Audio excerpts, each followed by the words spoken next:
Hi. So in the last video, I taught you how to graph on paper a titration curve. What I'm doing now is I'm going to teach you how to do this in Excel. So it's a little bit tricky. What you're going to do is you're going to actually put the numbers in the column backwards. So do you see how this is mils of HC or NOH, and in this case, this is HCl.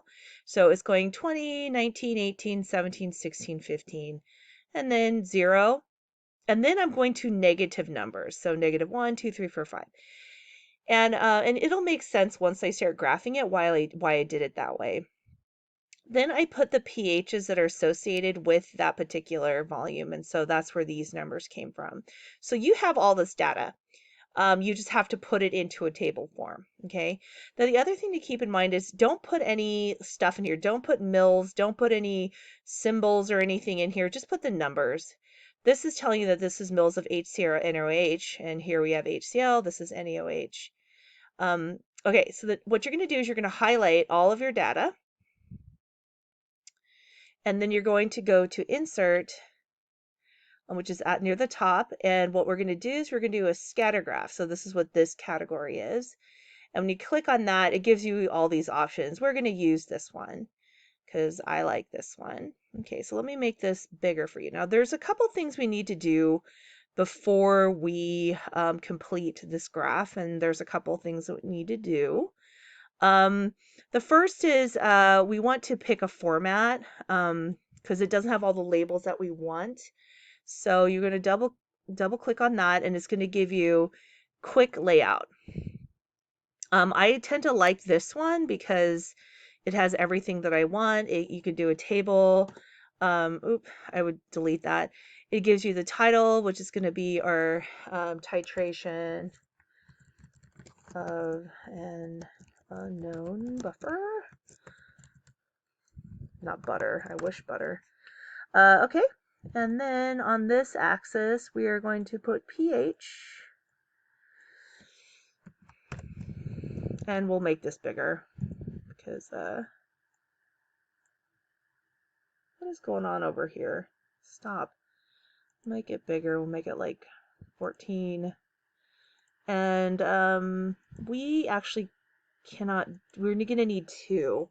So what we're going to do is, and we'll format it a little bit better in a second, is we're going to go to Insert again, and then go to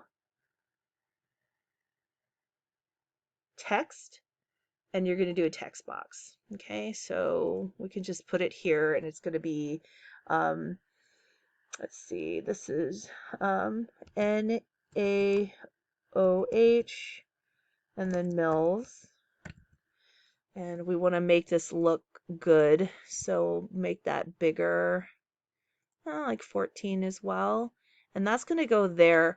Now what we're going to do is we're going to copy this, so Control Copy, Control C, and then Control Paste, which is Control V. So copy is Control, so press the Control, highlight it, and press C, that's copy, and then Control V is paste. And you should learn like your shortcuts like that, just because it'll make typing a lot faster.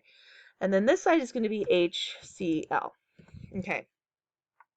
So easy breezy, you got your graph now. So everything's labeled. And now what you're going to do is, this looks a little funky because do you see how it's going out to 25? We don't want that. So click on that, and then it says minimum. We're going to put -20. And then the maximum is just going to be 20. And now our graph looks like this. Much better. Okay, I like everything else. Maybe we'll make this a little bit, let's see, why isn't it not format axis? We want to format the data here. Plot area. Huh. Okay, I actually didn't look to see that it was here already. So what you want to do is, do you see how they're by 5s? Let's make our major unit 2. Just so there's more numbers.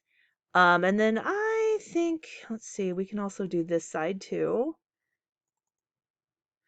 I'm actually okay with that.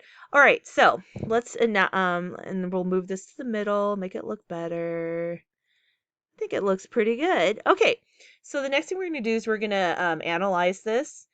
So it's looking pretty good. Uh, we know that this is the glass ceiling, this is the glass floor, and so this right here is this is the buffer working, and so you can see at this point it goes significantly down, and at this point it goes significantly up. So this is going to be our buffering range here. And then, so our capacity is going to be 8 for HCl. Our capacity for NaOH is going to be 11. And then our range is going to be 6 to about 4 to 6. You can just look at the data too. If you could just look at the data to determine the titration capacity. So do you see, just looking at the numbers, it's like 5, 4.9, da da da da, and then it goes to 4.3, and then boom, down to 2.5. So we would highlight that.